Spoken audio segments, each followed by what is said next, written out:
Hello everyone. स्वागत है आप सभी का ऑनलाइन स्टडी जोन में। तो देखिए फ्रेंड्स, चाहे आप किसी भी एग्जाम के लिए प्रिपरेशन करते हैं तो वहाँ पे साइंस जो आजकल का पेपर का ट्रेंड चल रहा है उसमें साइंस बहुत इंपॉर्टेंट हो गया। और पहले का जो साइंस रहता था और आज के साइंस की बात करें तो जमीन आसमान का फर्क है, आप सभी को पता ही है। तो जो मोस्टली क्वेश्चंस पूछे जाते हैं वो एनसीईआरटी बेस्ड पे होते हैं और एनसीईआरटी को आप पढ़ते हैं, लेकिन क्वेश्चंस एमसीक्यू अगर जब तक आप नहीं लगाओगे, तब तक प्रैक्टिस नहीं करोगे, तब तक आपको समझ में नहीं आएगा कि क्वेश्चन किस तरह से पूछे जाते हैं। तो यहाँ पे इस सीरीज के थ्रू मैं आपको 500 ऐसे क्वेश्चंस प्रोवाइड कराने वाला हूँ जो आपके आने वाले सभी पेपर के लिए बहुत ज़्यादा इम्पोर्टेंट रहने वाला है।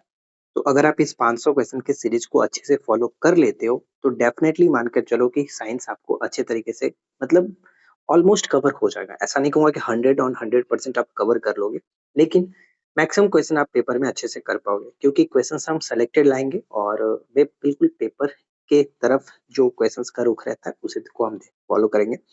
तो ज़्यादा समय ना लेते हुए चलिए इस वीडियो को शुरू करते हैं। और देखिए, ध्यान रखिएगा, यहाँ पे मैं बायलिंगुअल लेकर के चल रहा हूँ तो किसी को कोई प्रॉब्लम नहीं होगा, हिंदी और इंग्लिश दोनों लोगों के लिए यूजफुल रहेगा। ठीक है, तो चलिए फिर शुरू करते हैं और सबसे पहला प्रश्न देखिए आपके स्क्रीन पर क्या कह रहा है। पहला प्रश्न ये है कि जो मुहस पैमाने का प्रयोग हम लोग करते हैं वो किस लिए किया था? मुहस पैमाने का इस्तेमाल क्यों किया जाता है?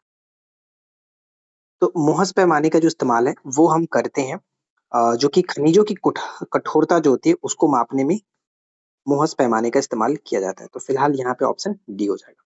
ये जो पीडीएफ होगा वो आपको हमारे ये आपको टेलीग्राम पर मिल जाएगा। मैं सेम टू सेम इस पीडीएफ को ही, क्लास पीडीएफ को ही मैं डाल दूंगा, तो आप लोग आराम से इसको पढ़ लेना। नेक्स्ट आता है कि निम्नलिखित में से किस खाद्य पदार्थ में आयरन प्रचुर मात्रा में पाया जाता है? किस खाद्य पदार्थ में आयरन की मात्रा जो होती है वो प्रचुर मात्रा में होती है? जो जगेरी आप जानते हैं, जिसे हम लोग हिंदी में गुड़ कहते हैं, गुड़ में आयरन काफी अच्छे मात्रा में देखने को मिलता है, तो यहाँ पे सी बिल्कुल सही आंसर बनेगा। ठीक है, सी को ध्यान रखेंगे। नेक्स्ट आता है कि गाजर में विटामिन ए की उच्च मात्रा मौजूद होती है। पहला प्रश्न तो यही होता है कि निम्नलिखित में से विटामिन ए सबसे अधिक प्रचुर मात्रा में किसे मिलता है? तो गाजर में। इसमें गाजर खाने से बच्चों को क्या मदद मिलती है? क्वेश्चन बिल्कुल एनसीईआरटी वाले हैं, तो आराम से बस वीडियो को देखिए। देखिए फ्रेंड्स, गाजर में विटामिन ए की मात्रा उच्च होती है, इसलिए इसे खाने से बच्चों की आंख की जो रोशनी होती है वो बेहतर होती है। तो यहाँ पे अकॉर्डिंग टू ऑप्शन हम ए को टिक करें। साथ ही साथ मैं आपको बता दूं कि विटामिन ए की जो खोज की गई थी वो अल्मर वी मैकुलन और डेविस के द्वारा की गई थी। इसका जो रासायनिक नाम होता है हम जानते हैं, रेटिनॉल होता है। ठीक है, रेटिनॉल होता है, आपको पता होगा। साथ ही साथ यह वसा में घुलनशील विटामिन है। जनरली हम जानते हैं कि बी और सी, ये जो दोनों विटामिन है बी और सी, ये जल में घुलनशील है, लेकिन इसके अलावा ए, डी, ई और के, ये जो विटामिन होते हैं वो वसा में घुलनशील विटामिन। यह विटामिन आंखों के वर्णक के रोडोप्सिन के लिए जरूरी होता है। यह शरीर की बाह्य त्वचा को भी स्वस्थ बनाए रखता है। इसके प्रमुख स्रोतों में जैसे गाजर, जो कि हम कह सकते हैं हरी पत्तेदार सब्जियां, यकृत, दूध आदि, ये सब इंपॉर्टेंट हो जाता है। तो कुल मिलाकर सी या ऑप्शन ए बिल्कुल करेक्ट आंसर बन जाएगा। ठीक है, नेक्स्ट क्या आता है कि मछली से प्राप्त कॉड, जो लिवर तेल जो है वो किस विटामिन का समृद्ध स्रोत है? तो मछली का जो कॉड होता है इसमें हमें देखने को मिलेगा, यहाँ पे कह सकते हैं विटामिन डी। ठीक है, विटामिन डी बिल्कुल सही आंसर बन जाता है। विटामिन डी मिलेगा मछली के कॉड में, विटामिन डी। मछली से प्राप्त कॉड लिवर में विटामिन डी का समृद्ध स्रोत है। मछली के तेल में ओमेगा 3 वसा अम्ल जो कि होते हैं, तो ये इंपॉर्टेंट रहेगा, सी करेक्ट है। नेक्स्ट आता है कि दो सदिश वेक्टर बराबर होते हैं यदि, दो सदिश वेक्टर बराबर होते हैं यदि उनके परिणाम, उनके परिमाण और दिशा दोनों बराबर हो, यानी मैग्नीट्यूड और डायरेक्शन दोनों अगर सेम होगा तब जाकर के कहेंगे कि दो सदिश वेक्टर बराबर होंगे। ठीक है, दो सदिश वेक्टर बराबर होंगे। नेक्स्ट क्या आता है, भौतिक मात्रा एंट्रोपी की इकाई क्या होती है? एंट्रोपी, देखिए एंट्रोपी एक तरह का उष्मागतिकी, यानी इंग्लिश में इसको हम लोग थर्मोडायनामिक कहते हैं, थर्मोडायनामिक राशि है जो कि यह दर्शाती है कि किसी प्रणाली में अव्यवस्था यानी डिसऑर्डर या फिर ऊष्मा का फैलाव कितना है। और इसको हम लोग जो इसकी इकाई होती है जूल प्रति केल्विन में मापते हैं। तो डी यहाँ पे करेक्ट आंसर होगा, जूल प्रति केल्विन। अगला प्रश्न कह रहा है कि निम्नलिखित में से कौन सा ऊर्जा रूपांतरण है जो प्रकाश संश्लेषण नामक प्रक्रिया में होता है। तो फोटोसिंथेसिस में कौन सा यहाँ पे ऊर्जा का रूपांतरण होता है। तो फोटोसिंथेसिस जो पौधों के द्वारा अपनी भोजन क्रिया में करते हैं, तो प्रकाश ऊर्जा से ये रासायनिक ऊर्जा में बदलते हैं, प्रकाश ऊर्जा से रासायनिक ऊर्जा में। सी विल बी करेक्ट आंसर। ठीक है, सी करेक्ट होगा। नेक्स्ट क्वेश्चन क्या बनता है कि हिंताजन्य रोगों यानी कि जो डिफिशियंसीज डिजीज है के संदर्भ में रिकेट्स जो होता है, वो रिकेट्स बताइए कि किसकी कमी के कारण होता है।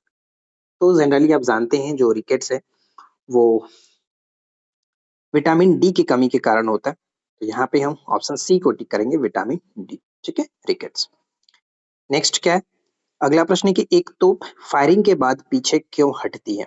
एक तोप जो है वो फायरिंग के बाद पीछे क्यों हटती है, झटका लगता है पीछे हटती है। तो इसका सिंपल सा कारण आप ये कह सकते हो कि न्यूटन के गति का जो तीसरा नियम है, प्रत्येक क्रिया के बराबर विपरीत प्रतिक्रिया होती है, ये हम जानते हैं। तो सी को टिक कर सकते हैं। ठीक है, ऑप्शन सी। नेक्स्ट क्या आता है कि केला किस विटामिन का एक अच्छा स्रोत है। जो केला होता है, बनाना, ये is a good source of which vitamin. तो यहाँ पे हम कहेंगे कि जो केला होता है, बनाना होता है, जनरली देखिए अकॉर्डिंग टू ऑप्शन आप कहोगे यहाँ पे ए भी होता है, सी भी होता है, लेकिन मैं आप लोगों को बताना चाहता हूँ जैसे केला में विटामिन बी जो होता है, बी कॉम्प्लेक्स में B6, ठीक है, B6 जो कि सबसे ज्यादा है, हमें B6 का हम पूरा नाम क्या जानते हैं, पैराडॉक्सिन। 33% के आसपास इसमें देखने को मिलता है। ठीक है, 33%। अब यहाँ पे मैं आपको बता दूं कि सबसे ज्यादा जो कि विटामिन बी होगा, यहाँ पे अकॉर्डिंग टू ऑप्शन डी को टिक करेंगे। लेकिन इसके अलावा विटामिन सी भी पाया जाता है, विटामिन ए भी पाया जाता है, लोहा, फास्फोरस, ये सब आदि भी हमें केला खाने से मिलता है। तो देखिए यहाँ पे ए भी हो सकता है, सी भी हो सकता है, लेकिन सबसे अच्छा जो स्रोत हुआ वो विटामिन बी का स्रोत हुआ, इसलिए हम यहाँ पे ऑप्शन डी को टिक करेंगे। ठीक है, डी कल करेक्ट आंसर बनेगा। आगे बढ़ते हैं। नेक्स्ट आता है कि एल्युमिनियम के परमाणुओं के 4 मोल का द्रव्यमान क्या होगा। तो देखिए इसको कैसे निकालते हैं, आपको पता होगा। एक अगर एआई यानी ये एल्युमिनियम को हम ए लिखते हैं ना, एल्युमिनियम को परमाणु द्रव्यमान कितना होता है। परमाणु द्रव्यमान आप कहोगे कि 13 इसका परमाणु संख्या है, तो 13 27। ठीक है, 27 होता है। यानी एक यहाँ पे हम कहेंगे कि एक जो एल्युमिनियम आप देख रहे पा रहे हैं, एक परमाणु का द्रव्यमान 27 होगा, लेकिन 4 मोल यहाँ पे कह रहा है, तो 4 से गुना करो, 108। ठीक है, 108 यहाँ पे करेक्ट आंसर बनेगा, ऑप्शन बी।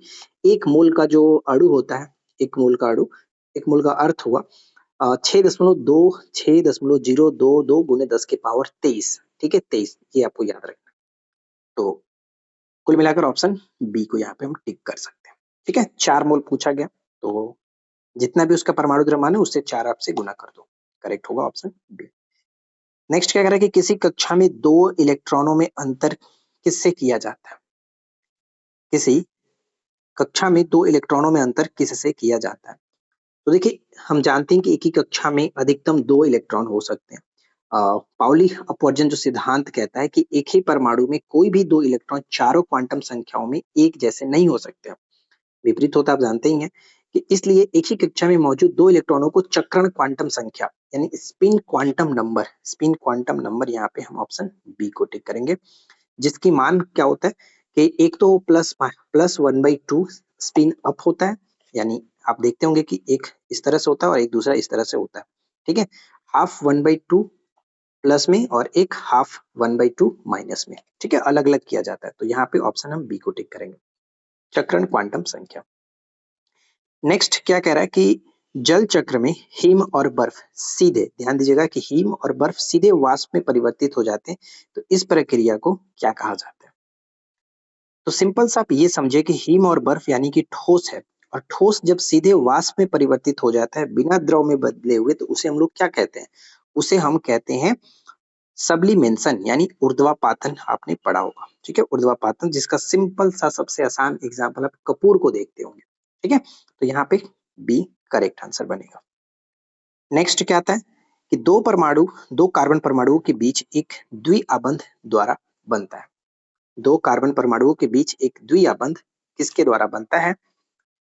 तो यहाँ पे कहेंगे ऑप्शन सी, साझा किए गए दो इलेक्ट्रॉन जोड़ों के द्वारा। साझा किए गए दो इलेक्ट्रॉन जोड़ों के द्वारा, सी करेक्ट आंसर बनेगा। ठीक है, नेक्स्ट, कि पादपों में जल का परिवहन निम्नलिखित में से किसके माध्यम से होता है? बहुत ही आसान क्वेश्चन है कि पादप में जल का जो परिवहन होता है वो जाइलम के द्वारा होता है। यहाँ पे ऑप्शन ए होगा, जाइलम के द्वारा, इंपॉर्टेंट रहेगा। नेक्स्ट क्या है कि निम्नलिखित में से किस रूप में कार्बोहाइड्रेट्स हमारे शरीर में संचित होते हैं? कार्बोहाइड्रेट्स जो होते हैं वो हमारे शरीर में संचित रहते हैं ग्लाइकोजेन के रूप में। ठीक है, ग्लाइकोजेन के रूप में संचित रहते हैं, तो सी यहाँ पे करेक्ट आंसर बन जाता है।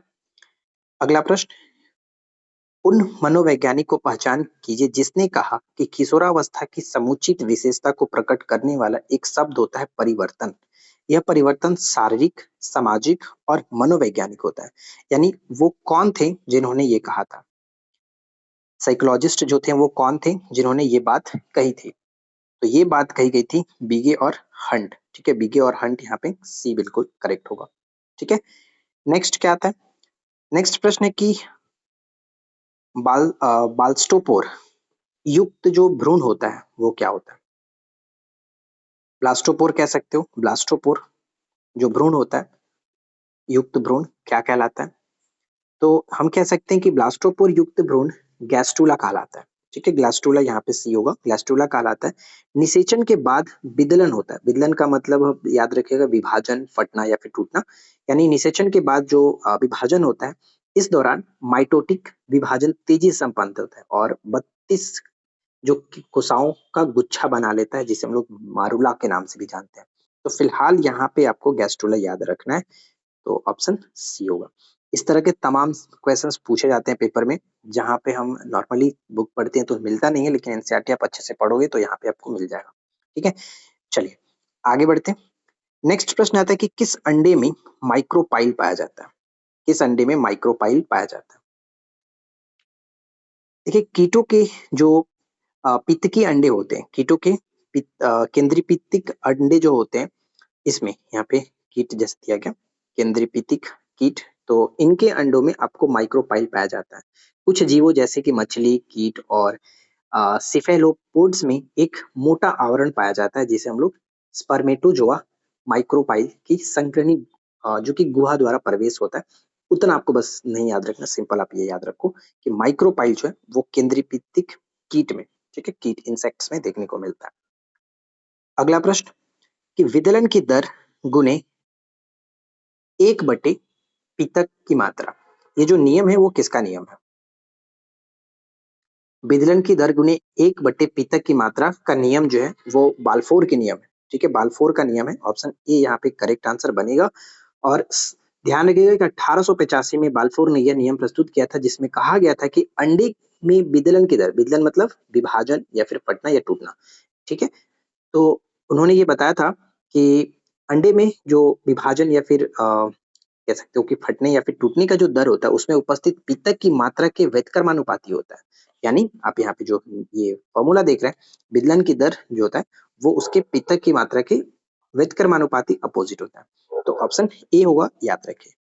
नेक्स्ट क्या आ रहा है कि जीवों में निरंतरता के लिए आवश्यक होता है, जो कंटिन्यूटी होनी चाहिए, वो विच प्रोसेस इज नेसेसरी? तो वो प्रोसेस जो होगा वो है प्रजनन, रिप्रोडक्शन। जीवों में अगर रिप्रोडक्शन नहीं होगा तो फिर यहाँ पे कंटिन्यूटी का कोई बात ही नहीं बनता। तो यहाँ पे सी बिल्कुल करेक्ट। लैंगिक प्रजनन में भाग लेते हैं, लैंगिक प्रजनन में भाग लेते हैं। तो देखिए, लैंगिक प्रजनन में जो भाग लेते हैं वो हम यहाँ पे कह सकते हैं कि एक नर और एक मादा अथवा एक उभयलिंगी। यहाँ पे ऑप्शन हम बी को टिक करेंगे। यहाँ पे लैंगिक प्रजनन की बात की जा रही है, तो बी बिल्कुल करेक्ट आंसर बनेगा। नेक्स्ट क्या आता है कि निम्नलिखित में से कौन से कोशिकांग केवल पादपों में पाया जाता है? कौन सा कोशिकांग जो है पादपों में पाया जाता है? अच्छा, यहाँ पे एक जो प्रश्न हमने बात किया मैं आपको थोड़ा सा और बताता हूँ। जैसे लैंगिक प्रजनन की जब बात हम कर रहे हैं, तो लैंगिक प्रजनन दो होता है, अ, एक नर और एक मादा। तो नर की बात करें तो नर भाग का पुकेसर होता है और मादा भाग का अंडक होता है, स्त्री केसर जिसे हम कहते हैं। लैंगिक प्रजनन अर्धसूत्रीय विभाजन और निषेचन के द्वारा होता है, तो ये भी याद रखिएगा, इंपॉर्टेंट है। अब नेक्स्ट कह रहा है कि निम्नलिखित में से कौन से कोशिकाएं केवल पादपों में पाया जाता है। तो यहाँ पे जो प्लास्टिक देख रहे हैं आप, लवक, ये सिर्फ और सिर्फ पादप में पाया जाता है। तो यहाँ पे हम डी को टिक करेंगे। साथ ही साथ ये भी याद रखिए कि पादपों में पाए जाने वाले जो लवक होते हैं, ये कोशिकाओं के कोशिका द्रव में पाए जाने वाले गोल या फिर अंडाकार संरचना होती है, और ये 3 प्रकार के पाए जाते हैं। ठीक है, 3 प्रकार के होते हैं, जिसमें हम जानते हैं एक तो हरित लवक जिसे हम लोग क्लोरोप्लास्ट कहते हैं। ठीक है, क्लोरोप्लास्ट। और दूसरा होता है हमारा अवर्णी लवक जिसे हम लोग ल्यूकोप्लास्ट कहते हैं। ठीक है, ल्यूकोप्लास्ट। और तीसरा एक होता है जिसे हम वर्णी लवक कहते हैं, जो रंग प्रदान करता है, वर्णी लवक यानी कि क्रोमोप्लास्ट। ठीक है, क्रोमोप्लास्ट। अब यहाँ पे आपको ये ध्यान रखना है कि माइटोकॉन्ड्रिया पौधे एवं जंतु कोशिकाओं में पाई जाती है। ये जो माइटोकॉन्ड्रिया वो पौधे और जंतु कोशिका दोनों में पाई जाती है, और इसे हम लोग कोशिका का पावर हाउस के नाम से भी जानते हैं ना, ये ध्यान रखिएगा। चलिए, और लाइसोसोम के बारे में तो आपको पता ही है कि इसे आत्महत्या की थैली के नाम से भी जाना जाता है, कई बार पेपर में पूछा गया। तो फिलहाल यहाँ पे जो हमारा करेक्ट आंसर है वो है ऑप्शन डी। नेक्स्ट क्या कह रहा है कि निम्नलिखित में से कौन सा पादप कोशिका में स्टार्च, प्रोटीन और तेल कणिकाओं का संग्रहण करता है। जैसे अब सिंपल सा भाषा में ये हम जानते हैं कि पादपों में भोजन का संग्रहण कौन करता है। तो भोजन के संग्रहण करने का जो कार्य करता है वो है आपका ल्यूकोप्लास्ट। ठीक है, ल्यूकोप्लास्ट अवर्णी लवक करता है। यहाँ पे हम ऑप्शन बी को टिक करेंगे। मैं आपको कई बार बता चुका हूँ कि क्या होता है अवर्णी लवक, या फिर इसको ल्यूकोप्लास्ट कहो। एक रंगहीन लवक है जो सूर्य के प्रकाश से दूर, यानी जड़ों में भी पाया जाता है, जड़ों में ये भोजन को संग्रहण करने में काम आता है, जो सूर्य के प्रकाश से दूर पौधों के अंधेरे हिस्से में पाया जाता है। ठीक है, तो यहाँ पे हम बी को टिक करेंगे। वर्णी लवक जो रंग प्रदान करता है, ये ध्यान में रखिएगा। और इस वीडियो का आखिरी प्रश्न ये है कि I-131, ठीक है, I-131 जो है इसका कार्य क्या है, आपको ये बताना है। उपचार किसके उपचार में किया जाता है। तो आई से आप आयोडीन, और आयोडीन जो है वो थायराइड के लिए याद रखिए कि थायराइड जो डिसऑर्डर होगा उसके इलाज में हम लोग I-131 का इस्तेमाल करते हैं। ठीक है फ्रेंड्स, तो यहाँ पे सी बिल्कुल करेक्ट आंसर बन जाता है। तो देखिए, कुल मिलाकर हमने आज 25 क्वेश्चन देखा, और इसी तरह से 25 करके हम लोग बहुत ही अच्छे-अच्छे सवालों को आपके सामने रखेंगे, जो कि आने वाले पेपर में आपका हेल्प करेगा। ठीक है? अगर आप रेगुलर बेसिस पे इस सीरीज को फॉलो करोगे तो बहुत ही आपके पास अच्छे कलेक्शन हो जाएँगे साइंस के। तो सबसे पहले तो आप वीडियो के नीचे कमेंट करके ये बताना कि आप लोगों को ये सीरीज कैसा लगा। और आप लोगों के डिमांड के ऊपर मैंने बाइलिंगुअल रखा है, तो आप लोग ये भी मत नहीं कह सकते हो कि हमें हिंदी में मिल रहा है, इंग्लिश में मिल रहा है, तो आप दोनों लोग के लिए ये हेल्पफुल रहने वाला है। ठीक है? सबसे पहले तो वीडियो को लाइक कर दीजिएगा, चैनल को सब्सक्राइब कर लीजिएगा। अगर आपने नहीं किया तो सब्सक्राइब करके नोटिफिकेशन बेल आइकन को ऑल पे सेट रखिए, ताकि आपको सभी वीडियो की नोटिफिकेशन मिलती रहे। ठीक है फ्रेंड्स? लाइक, शेयर और सब्सक्राइब में कोई कमी मत करना। चलिए फिलहाल मिलते हैं हम लोग नेक्स्ट वीडियो में नए टॉपिक के साथ। Thanks for watching, keep learning, have a good day.